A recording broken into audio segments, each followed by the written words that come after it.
historias que te cautivarán,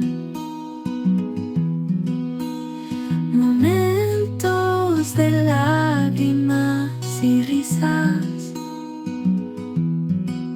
Todo eso escucharás en Zapatos de Mujer.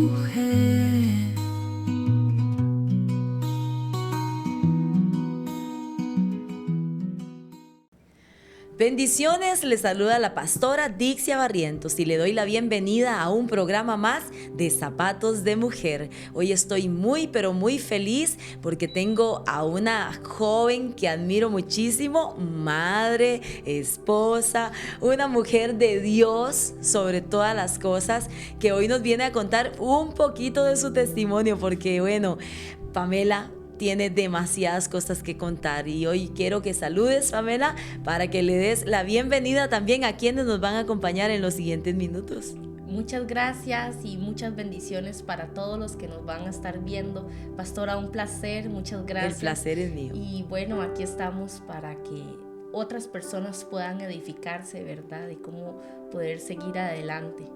Claro que sí. Bueno, Pame, a tu corta edad sufres un momento de esos que te marcan para toda la vida, ¿verdad? Sufres se me fue la palabra, un trayecto de tu vida, de esos que tú les llamas, ¿por qué tuvo que pasar?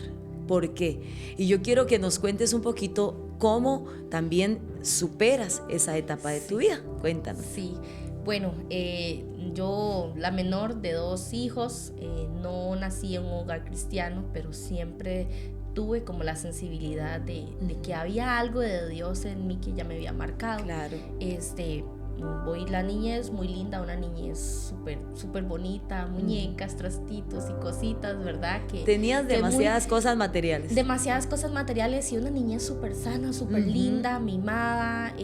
Un padre, una parte ausente porque trabajaba demasiado por querernos dar todo y casi siempre estaba lejos de casa. Una mamá entregada, abnegada, ella todo por sus hijos, por su casa y bueno, súper lindo todo.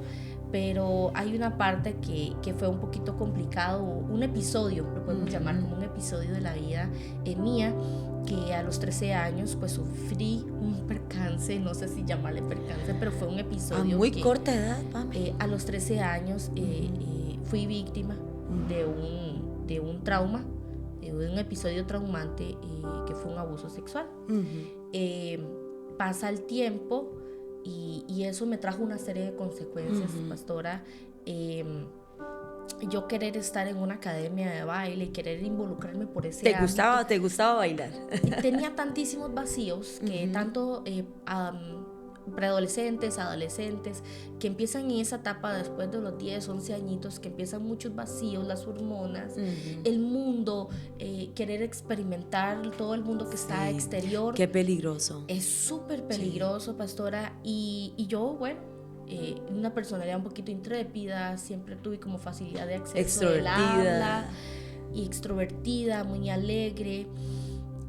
Me quise pues involucrar en ese ámbito queriendo llenar los vacíos equivocadamente en lugares equivocados. Emocionales, porque tenías todo, pero tenías vacíos emocionales. Porque lo que me faltaba era mi papá. Claro. Era como yo le contaba, era como si yo hubiera un superhéroe, era como mi papá, y cuando yo lo veía yo era la niñita más alegre. Papi me dormía y en los regazos de él, chineándome la cabeza y haciéndome piojito, era lo que le decía, arrullándole ahí la orejita, y hasta que yo me quedé dormida y ya. Entonces cuando él empieza a tener esa ausencia, yo empiezo a tener todos esos como problemas emocionales que empiezan como a quererme desesperar un poco, porque yo decía, ¿qué era para Pamela que la llevaran a comprar 3 pares de zapatos en una tarde si seguía teniendo esos vacíos y esa desesperación? Sí. Esta persona tenía todas esas cosas en su mente planeadas, ¿verdad? Me empezó como a endulzar y a seducir. Tu instructor. El instructor de baile y pues sucedió ese episodio. Me llevó a unas fuertes depresiones, intentos de suicidio. Yo pasaba encerrada, no quería que mi papá me abrazara, que mi hermano me abrazara. Yo no quería nada de ese contacto físico, porque es el trauma. O sea, usted no sabe cómo explicarle a su cerebro que aquella situación te dejó como tildado, ¿verdad? Como cuando aquella computadora no puede ni para adelante. Un trauma, definitivamente. Es un trauma, es un episodio de shock. No sabía tampoco cómo hablarlo, entonces lo callé durante 4 años. Eso es fatal, porque un percance o un episodio de estos que usted no lo hable y lo calle, creo que empieza, como decía el salmista David, mientras callé envejecieron mis huesos. Entonces, pues aquella adolescente, porque acuérdese que fue a los 13 años, callarlo implica, va generando odio, rencor, amargura, el veneno.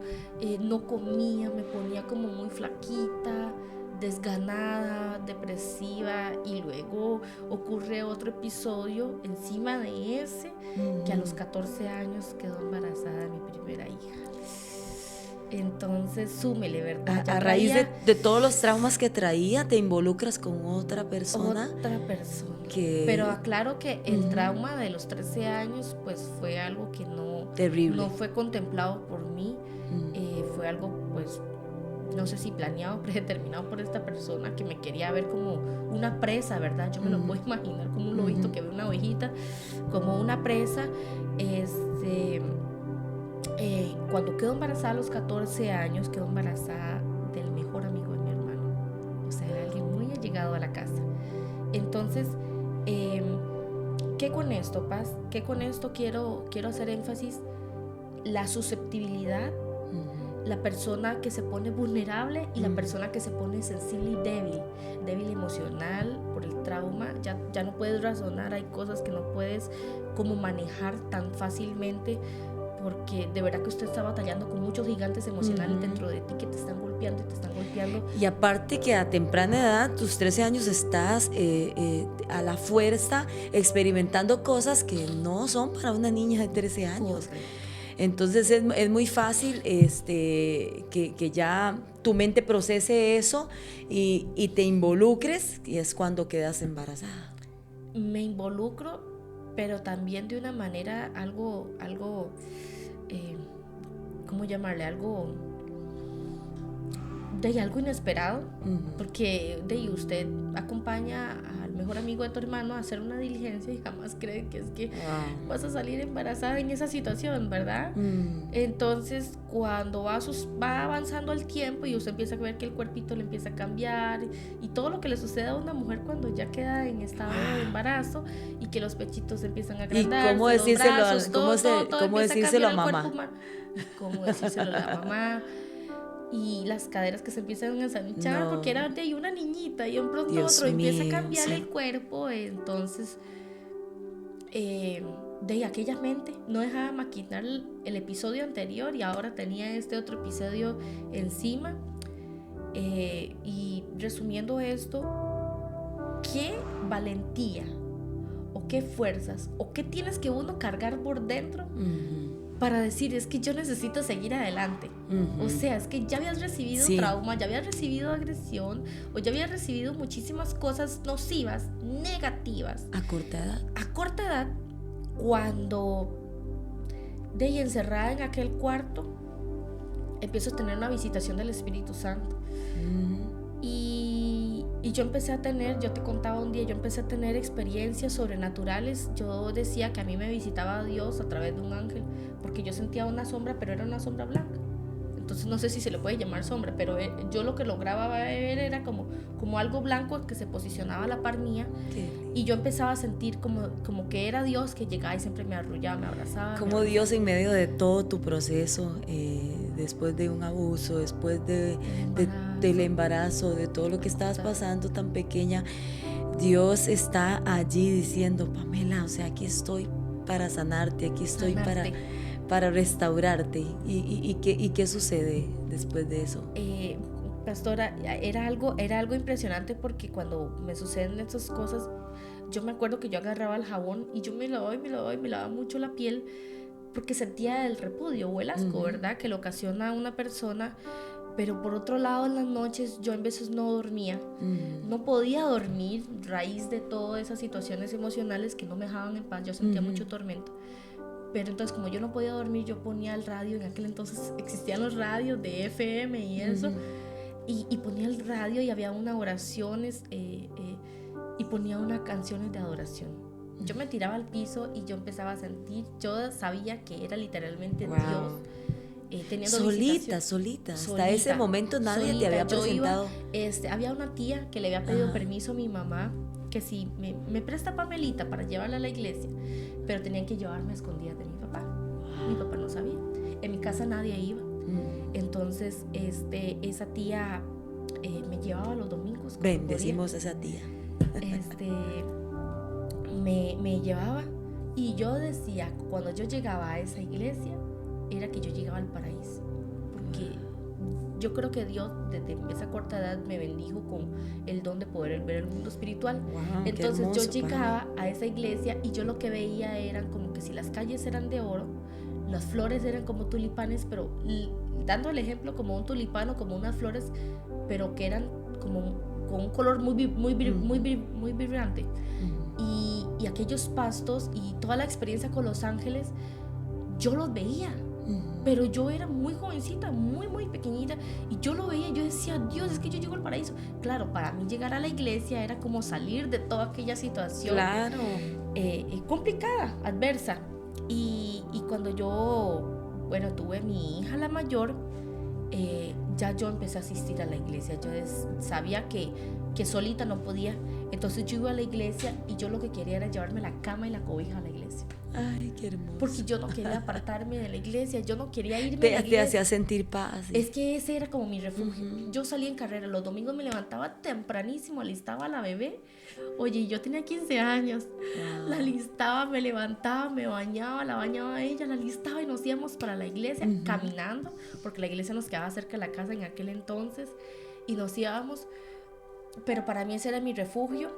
Pero paz, ahí no lo es todo. Lo del trauma de los 13 años, ese episodio, aunque yo pues tenía todas esas experiencias, yo callé, en mi casa no sabían que Pamelita había tenido ese episodio traumante, y lo callé por 4 años.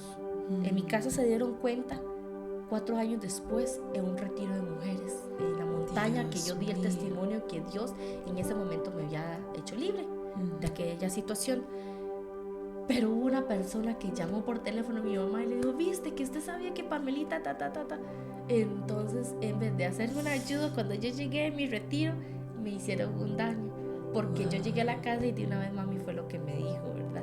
Ay, ¿cómo que a usted le sucedió tal y tal cosa? Entonces, eso fue una crisis familiar ahí. Sí, porque es como retroceder y volver a vivir aquella situación que vos crees que ya estaba superada, pero que no, era una llaga que estaba allí brotando. Simplemente era como ponerle una curita encima, pero por debajo estaba todavía llena de sangre, pus, y tenía muchísimas cosas, que eso ocasiona siempre a lo largo una grave herida. Hasta ese momento ese hombre pensó que se había salido con la suya. Él creyó que se había salido con la suya. Yo muchos años después, todavía ya de grande, tuve que entonces buscar ayuda, terapia psicológica, sanidad interior. Me ministraron infinidad de veces porque tenían que sacar todas las raíces que una situación de esas, un evento traumante como esos, hay que sacar raíces, hay que sanar la herida, hay que perdonar, hay que hacer tantísimas cosas que de verdad trabajar. Y hoy yo, ¿qué le puedo decir, pastora? Es necesario sanar, es necesario perdonar, y es necesario hacerle caso siempre a Dios. Creo que Dios es la prioridad en la vida de uno. Nadie me enseñó a orar, y menos como yo oro ahora, pero en aquel entonces yo sabía que esa sombra blanca, que sabía que era el Espíritu Santo, era quien me enseñaba a orar, porque vea que yo de 14 años nadie me enseñaba, pero yo me ponía la manita en el vientre Y yo le decía, Señor, saca. Y yo sin saber, yo le decía, Señor, saca. Porque el asco mío que yo cargaba por dentro era que lo que yo más anhelaba era poder ser libre de eso. Que yo sentía que a mí me asfixiaba. Y el tormentos que vivía en las noches. Entonces, fue avanzando el tiempo. Toda la ayuda que necesité. En mi casa no hablaba de eso. De hecho, mi familia no fue nadie de mi casa que me pudo ayudar a superar el proceso. Lo cargué. Yo llevaba mi proceso de sanidad, pero como en silencio. O sea, porque como que ellos no creían en eso y siempre me catalogaron como la ovejita negra y usted qué tortera y usted Pamela qué bárbara, y, ¿verdad? Entonces, qué peligroso el tema de las etiquetas, de uno etiquetar a los hijos, ¿verdad? Y de no creerles cuando ellos hablan o dicen, por el tema tabú que antes no se podía hablar de lo que era la sexualidad y infinidad de cosas que antes tal vez la creían que era incorrecto. Para mí es sorprendente y escuchar, y yo que conozco pues el testimonio más a fondo, ¿verdad? Que quizás son cosas que no podemos decir acá, pero que te conozco y conozco tu testimonio a profundidad. Creo que el enemigo siempre va a querer interrumpir los planes de Dios. Creo que Dios tenía planes muy hermosos para Pamela, pero Satanás quería irrumpir esos planes para destruirlos. ¿Y cómo lo hace? Bueno, trayendo y provocando cosas, porque yo siempre he dicho que por eso la Biblia dice que nuestra lucha no es contra carne ni sangre, Pame, porque detrás de una persona endemoniada o una persona que le hace daño a una niña, detrás de eso no puede haber más que el enemigo queriendo dañar el futuro de esa niña. O sea, como por muchos años pensó que lo podía lograr, destruir. ¿Por qué? Porque entre más insegura fuera, entre más traumada, baja estima, quizás depresión, angustia, todo lo que pudiste pasar a raíz de estos eventos, que aclaramos que ella era solo una niña, no fue algo que ella buscó, sino que fue algo que le sucedió a través de alguien con su mente contaminada, ¿verdad? Que llegó a hacerle daño. Como Satanás a través de eso quiso frustrar los planes de Dios. Y hoy me siento muy feliz de tenerte acá contando, porque no solamente eres una mujer que ama a sus hijas, que cría a sus hijas, que trabaja, porque es súper trabajadora, sino que también es una mujer de Dios, que hoy por hoy Dios la está usando para sanar a muchas mujeres. Y eso era el plan de Dios desde el principio. Pero ¿cómo tú experimentas ese episodio donde Dios te sana a ti y luego para que puedas sanar a otras? Paz, hay algo muy puntual que cuando yo me meto en el proceso de sanidad, yo le reclamaba a Dios, yo me rebelé contra Dios y hubieron momentos que yo no oré, no quería nada que tuviera que ver con Dios, nada. Yo le gritaba en las cuatro paredes de mi casa y yo le decía, ¿dónde estabas tú mientras que a mí me hacían aquello? ¿Dónde estabas tú, Dios? ¿Por qué no me salvaste? ¿Por qué si me amabas? ¿Por qué si yo era tu hija? ¿Dónde estaba usted para que me protegiera? Pero sabe, después de mucho tiempo y con la madurez, no solo espiritual, sino emocional, un día le prediqué a las muchachas del Revolution y le dije, si todo ese episodio de mi vida fue necesario para poder llegar a tener el derecho legal que tengo hoy para poderles predicar a mucha honra, ¿verdad? Porque pues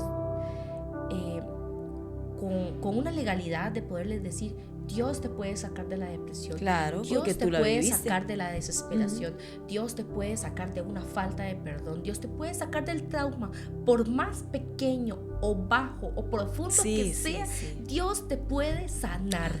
No hay herida, mire, no hay herida que Dios no pueda sanar.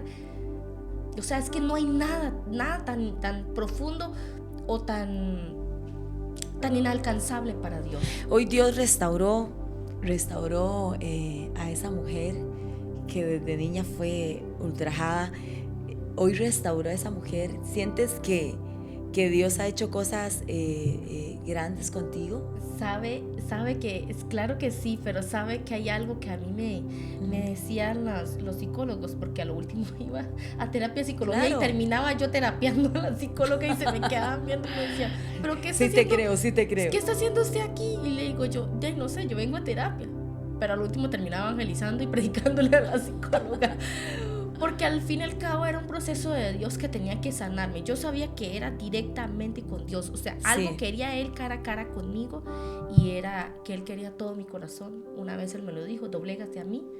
Y tuve problemas de rodillas hasta que me doblegué a Él y me entregué, y ya sin restricciones, sin limitaciones, pastora. Pero uno tiene que poner de parte de uno. Y el paso número uno que uno necesita tiene que reconocerse que uno necesita ayuda.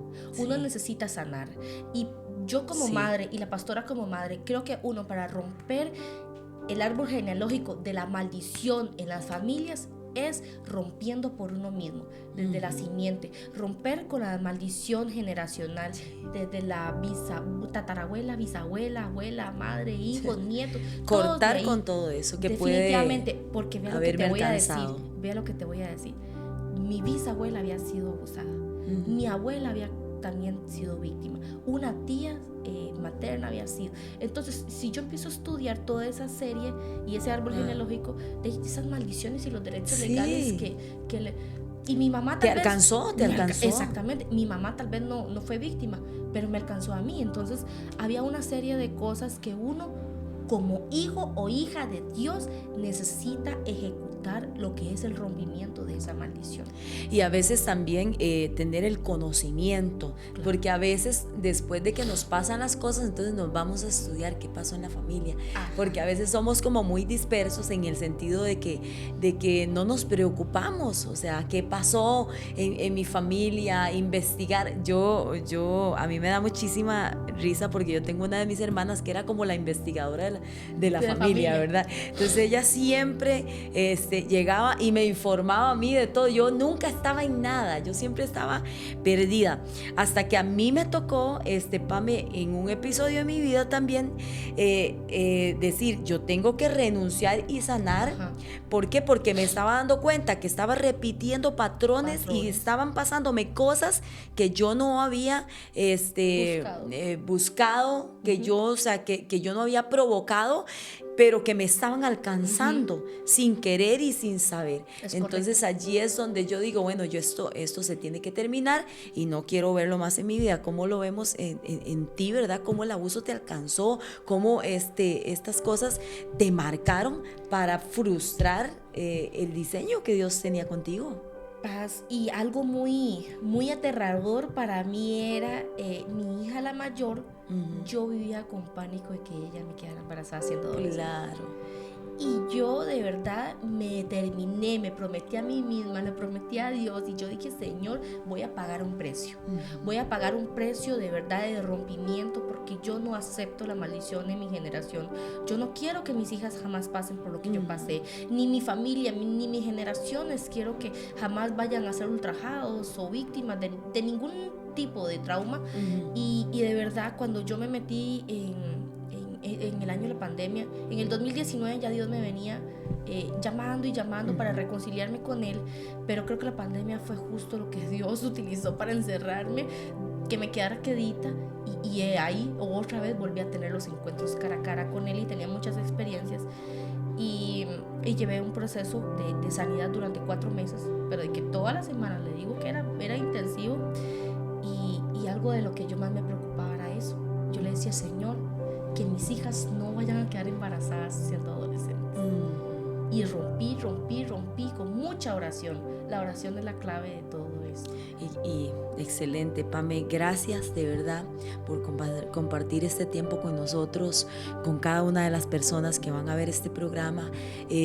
Cómo sí se puede revertir los planes del enemigo en contra de nosotros. Cómo se puede hacer, como lo dijo Pame, reconociendo que yo tengo un problema, que yo estoy mal y que necesito ayuda. Número 1, tienes que reconocer que necesitas ayuda. Número 2, reconocer que Jesucristo puede venir a cambiarlo todo y que la psicología es buena, pero necesitamos la ayuda de Dios. Siempre. Definitivamente. Es O sea, prioridad. yo doy gracias a Dios por los psicólogos porque sí nos ayudan demasiado, pero necesitamos una intervención divina. Necesitamos a Dios interviniendo nuestras generaciones, nuestra vida, sanándonos. Así que, Pame, de verdad, gracias por Un haber placer. estado con nosotros en este tiempo de Zapatos de Mujer. Y bueno, seguimos contándoles más historias Claro. a las mujeres y a los hombres también, porque hay muchos que también ven nuestro programa. Seguimos contando más historias de Zapatos de Mujer. Esperamos que haya sido de mucha bendición. Pame, ¿qué tal si te despides? Bueno, un placer y muchísimas bendiciones para todos, que ojalá esto sea palabras que calen en su corazón, de que sí se puede seguir adelante, que una persona sí puede seguir adelante, pero siempre tiene que ser Dios el centro, es la prioridad en su vida. Gracias, Gracias. Pame. Bueno, este fue un programa más de Zapatos de Mujer. Esperemos que usted haya sido muy, pero muy bendecido a través de él. Un abrazo grande.